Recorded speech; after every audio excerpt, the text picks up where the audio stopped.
popular demand, and I do mean very, very, very popular demand, Old Yeller. This is the one I probably got the most criticism over skipping. Everyone proclaims it a Disney classic, and the reason I didn't review it before is because, quite honestly, I had never seen it before. The reason? Well, everybody ruined the ending for me. I won't give it away here, but let's just say if you know the ending, you kinda get the idea what kind of story it is, and even though I knew it was probably good, I kind of avoided it, saying to myself, I'd much rather see a film I don't know the ending to. But Disneycember, rightfully so, has forced me to finally look at this film that's beloved by so many, and yeah, it is really, really, really good. Honestly, it's among one of Disney's best. The reason being that a story like this can so easily be done wrong. It can so easily be made too corny. It can so easily get wrapped up in sappy music or overly sympathetic speeches, and especially being Disney, you would think that's what was gonna happen in this film. But it doesn't. It has a very nice, consistent tone. The story centers around a family whose father, played by Fess Parker, has to go away for 3 months on a cattle trail. He declares his son, played by Jeff York, to be the man of the house to run things and make sure the farm goes smoothly and all that good stuff.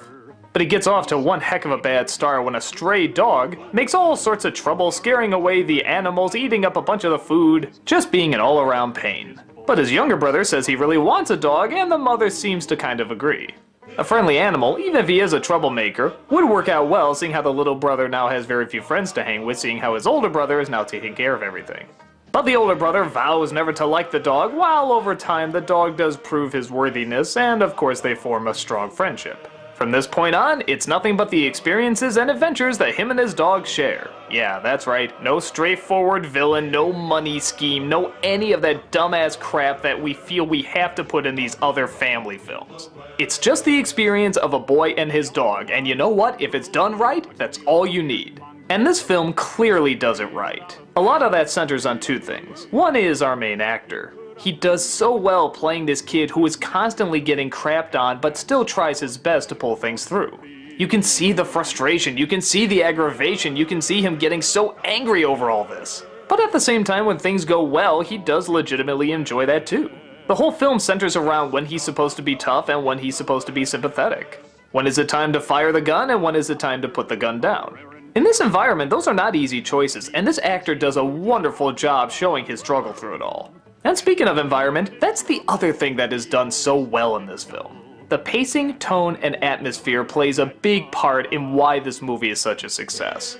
It establishes that it is a very tough dog-eat-dog world, but at the same time there can still be very joyous and happy moments. And it doesn't shy away from either of them. When tough, really depressing stuff happens, it acknowledges it. But when really happy, upbeat stuff happens, it acknowledges it too.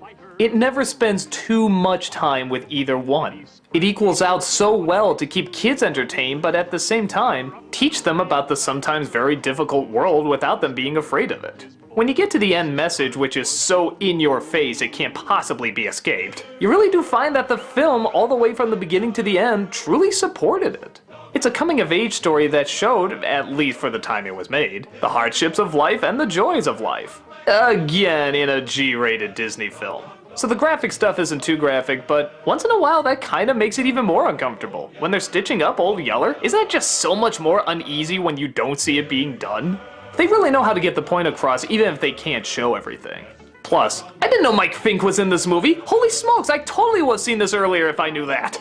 Now, there is one problem I had with the film, even though it might be a side note to many, is how well are these animals being treated? I'm not talking about in the story, I mean like the actual making of the film. I don't usually think about that stuff too much, but I'm looking at a lot of this footage and I was kind of uncomfortable with some of it. I mean, the two dogs fighting, okay, that's just roughhousing, no biggie, but a dog going up against a bear?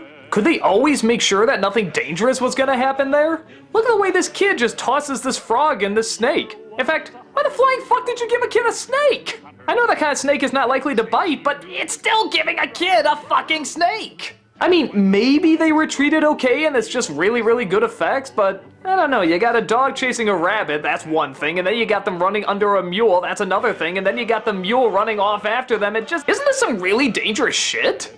I don't know, I could be reading too deep into it and it's years in the past, but it made me feel a little uneasy. But on the whole, the film is, like everybody says, a really friggin' good film.